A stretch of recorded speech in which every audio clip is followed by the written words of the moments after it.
Welcome to the podcast. My name is David Shanhun, and these are the chats I wish I could have had with someone as I've created life as a full-time musician. If you're on that road and you need a friend, or you need to hear the same stories and struggles that you're going through from another human's mouth, you're in the right place. Connect with me at davidshanhun.com and let's move you into that space where you're really thriving and sharing your gifts with the world. Let's go.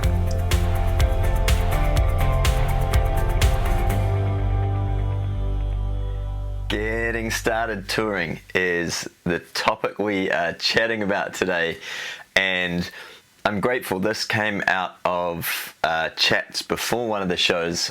Libby, thank you for your question. She was like, how do you get started touring?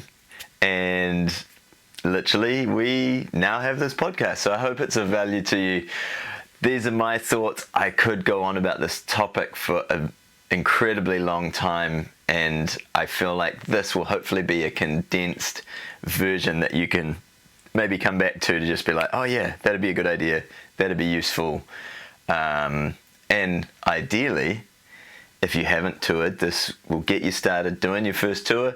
If you have been touring, it might add in a few little nuggets of say wisdom, but maybe just ideas that you can use that make your tours a little bit smoother, a little bit easier, more profitable. Who knows? Let's dive into it.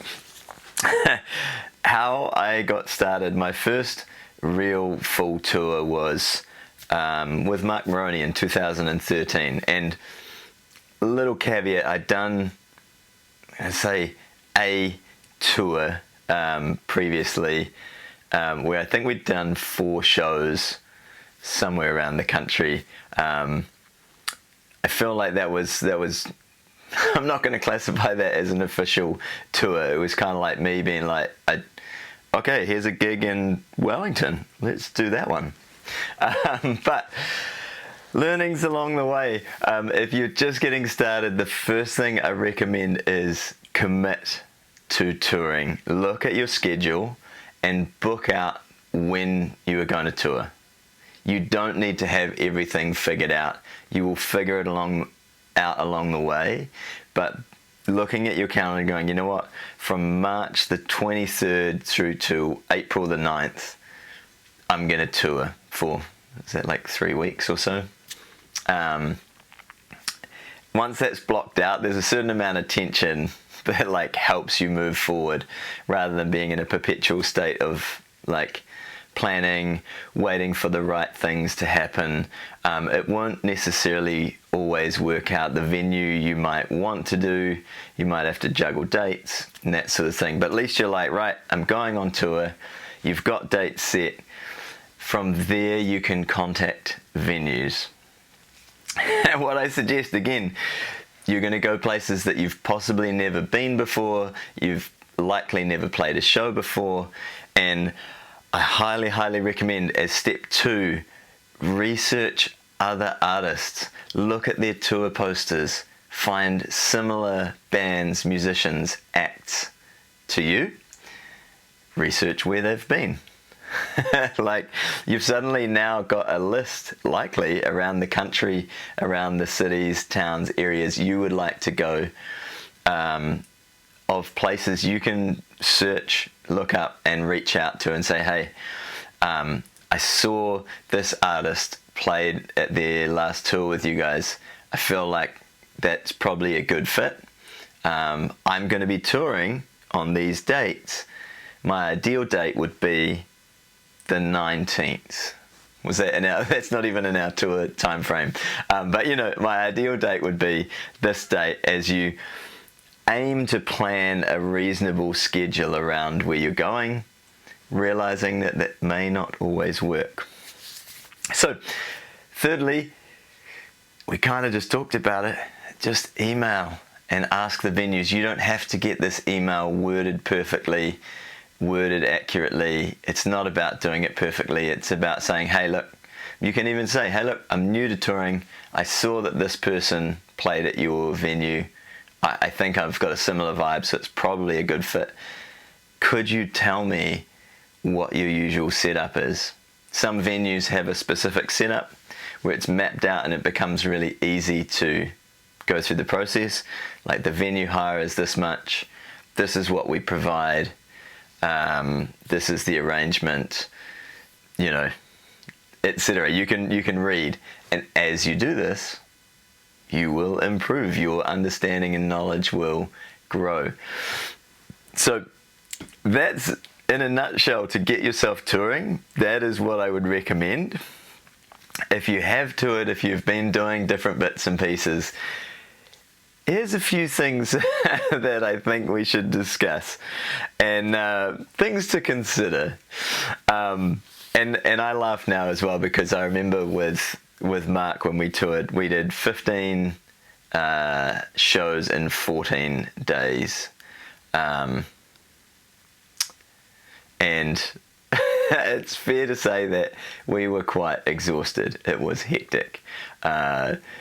Recently, I've been much more relaxed, scheduling some R&R, some rest time, which I highly recommend. In saying that, I'm very grateful for that initial tour and that time as well. It was good. But we also spent too much time on, and again, this is my opinion, but too much time on poster design and image and things like that, which now I feel I'm much faster to just be like, you know what, the dates are there, it's got a basic image of, if it's me with a guitar, so that people get some idea from just looking just super quick. He probably plays the guitar. It's an acoustic guitar. I might be into that. You know, if you're in a metal band, you know, having something that reflects that people when they look at a poster, if they don't know you, aren't going to necessarily look at just your faces if you're unknown and have any idea what you might sound like. But adding some of your instruments or a stage shot or something like that, if you've got some good photo promo anyway, can be a real help for people to go, hey, that looks like a band I would be interested in. I'm interested in similar bands that look like that. Or I like acoustic artists that play guitar and sing. I might be into that. So I hope that makes sense. There's so much I want to cover. Let's see how we go for our timing on today's podcast. But things to consider when doing it. Accommodation. If you've got friends, people you can reach out to along the way, other musicians, that can be a great option. You need to juggle this with what you feel comfortable with, staying with people if you need time out to book a hotel or a hostel or something to just have your own space. Sometimes the fact that when you're doing shows every night, you're talking to people, and I love that. It's part of what's amazing about it. I also recharge from having time to myself. So sometimes I will book, I will stay with friends and family, and I very much appreciate that. It's really helps in making touring work from the budgeting side of things. Also, sometimes I'm like, I just need to not be around people for a bit so that I look forward to being around people and doing the shows as well, because I recharge from taking time out. So that's just knowing yourself a little bit. In terms of booking venues, do you have your own PA? Are you going to take your own PA and do sound on the road? Or do you need to book venues that have a PA and a sound tech? This can limit your options, but it also can be a great way to just book shows that have a sound tech, have a PA at the venue, where you can travel a lot lighter and turn up knowing that you're going to sound good. You're not having to worry about that, or bringing your own sound person on as part of the tour as well. So again, things to consider. We're not going to go into too much detail, because hopefully this is still going to be a reasonably short, palatable listening podcast. Things to consider. Number 3, merch. I highly recommend having merch of some sort for a couple of reasons. One is simply that people that have enjoyed your show and want to support you and will often buy something after your show, not necessarily because they 100% want the item itself, but because they want to support you and because they want a tangible memory of the show. Like, I went to see this guy, I went to see this band, hey, yeah, I've got their t-shirt. Or, you know, it's an interesting one for me to kind of watch that play out. But it's really nice to be able to be like, yeah, I'd love to sign this for you. You can buy this, you can take it away. It'll be sitting, whether it's a hat, whether it's a tea towel, whether it's a t-shirt, whether it's a CD. Those things, people like, have good feelings of that night that they went to see your show. Secondly, as an artist, merch can make a big difference in terms of profitability for your shows. You don't necessarily make a huge amount on each item, and we'll talk about budgeting in a moment. So you have to weigh up the fact that you're going to fork out money in advance in the hopes that you will sell those items with maybe not the greatest profit margin, but a lot of feel-good factor, and if you get the numbers right, then it becomes profitable and can really contribute to making your tour profitable as well as an artist.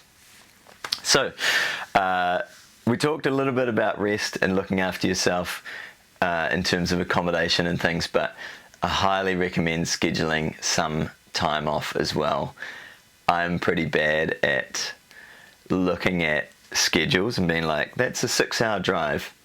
Cool, I can do a 6-hour drive and then play the show, and that's no drama. You've got 24 hours in a day, there's plenty of time left. But be aware that traveling each day can take its toll on you, and it's usually leading up to a tour. There is an incredible amount of work that has to be done, even if it's just replying to emails to venues with last minute details. That's all in itself very simple, but it can add up to a lot when you're trying to perfect your show. You might be still organizing online advertising and that sort of thing, and you're dealing with the logistics of just getting ready, packing up, and taking the show on the road. So we need to talk about budgets. And this, Alice, I know you mentioned in one of the earlier podcasts, what would I change? I feel like that will probably be a podcast in itself, but in terms of touring, what I would change from early days, just to touch on that, is I would allocate upfront a marketing budget. And for me, the marketing budget, you'll have your own way of doing things. I don't have a specific percentage or things like that, but maybe a good way to look at it for advertising is 10 ticket sales. So your advertising budget is ideally going to bring in a whole lot more than 10 people to your shows, but as a way of kind of gauging how much do I want to put into this, the thing I would change is actually having that figure up front. Like, great, I'm doing 7 shows, the $20 a show, so that's going to mean $1,400 is actually allocated for advertising. Does that make sense? $20, 10 tickets, 200, 7 shows, $1,400. The thing is, when you're touring, for me, it's building your fan base as well. So I'm not looking at it as a specific return, like I spent $200 for this show, maybe I spent $200 on venue hire, who knows, let's say $500 the show cost in terms of logistics. that would mean I need 25 people to break even, let alone petrol and those sorts, accommodation and those sorts of things, right? But I need 25 people ticket-wise to break even. But the other thing with this is it's like you're building community, and I'm very grateful to a lot of people that I've chatted with about touring, and one in particular is Daniel Champagne. Dude, thank you. I'm grateful we met a while ago and have bumped into each other at festivals and different bits along the way, but I'm grateful for the chats and connection, and you're just a real generous dude, and I appreciate that, because sometimes people are very closed. Not, and I don't think intentionally being nasty, but just maybe protective, or I don't know, who knows. But I'm very grateful, and one of the things, I may have this wrong, I may have this not quite accurate, but essentially Dan toured in New Zealand March and April, same sort of time every year for about 6 or 7 years.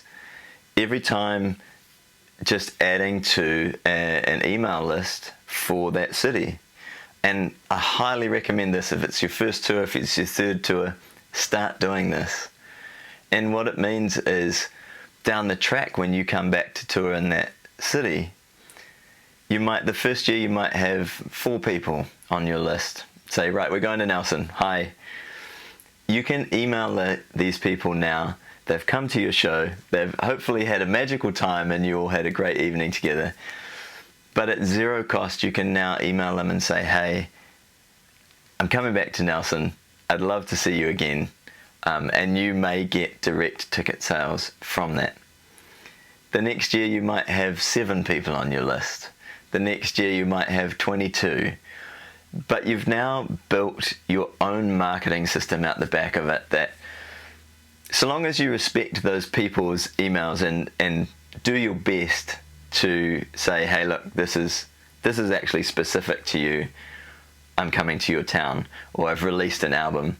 I'm aware of this as I talk on this podcast this morning, just being like, I feel like I can improve that. I feel like I can do a better job of separating and managing email lists, so the people, when I do send an email, it's specific to them. I'm not sending an email to people that are in a different city or in a different island in New Zealand saying, hey, I'm on tour, come and see me. Or if I am, I'm saying, hey, I'm on tour, I'm only going to these places, but I appreciate that you came to shows previously, and I'd love it if you shared the poster, or here's some clips you can watch. So, again, I could talk about this for a long, long time, but one last thing to wrap up. Your promo, what you actually share and promo for the tour. It helps a lot if well before the tour you are active online. You are sharing your joy of music, your fun, if it's live sessions, you can jump on Facebook, Instagram Live, sharing reels, sharing content, YouTube videos. People are then looking forward. They've been enjoying your content, and you've been giving to the community that follow you leading up to the tour. And it just makes everything go a lot easier. With your promo for the tour, be aware to share, yes, you're on tour and ticket sales are here and here's the details, but also make sure you're promoting videos, music, where people can actually hear and see and be like, oh, I've now watched a few videos of this guy or this band or this duo. I kind of like them. Maybe we should go. It's a lot easier if someone's seen a few pieces of your content, listened to a few different tunes, for them to make a choice to go, I'd like to go to their show, than if they've just seen a picture. And maybe, I don't know, maybe they go, he has a nice face, she has a lovely smile, let's go to their concert. Maybe. and I'm sure there's a category of people that do that. I've bought albums, I'll be honest, like where I've seen someone's picture with a guitar and been like, you know what, I'm gonna get it and have a listen. Who knows? Give it a gamble. But those are my thoughts for this Monday on getting started touring. I hope it gives you some insights, at least into how my brain works at this point in time on touring, and perhaps gives you some inspiration to book a tour, but also to just maybe, if you're touring or you're doing shows anyway, how you can improve and have it flow, have it be more seamless, more smooth, a little bit less effort. It might be more effort if you're implementing these things, let's be honest. But I hope that it means that you and your audiences get a result that you all enjoy and can share together. So thanks for tuning in. Appreciate, as always, the comments and feedback, and I will see you next Monday.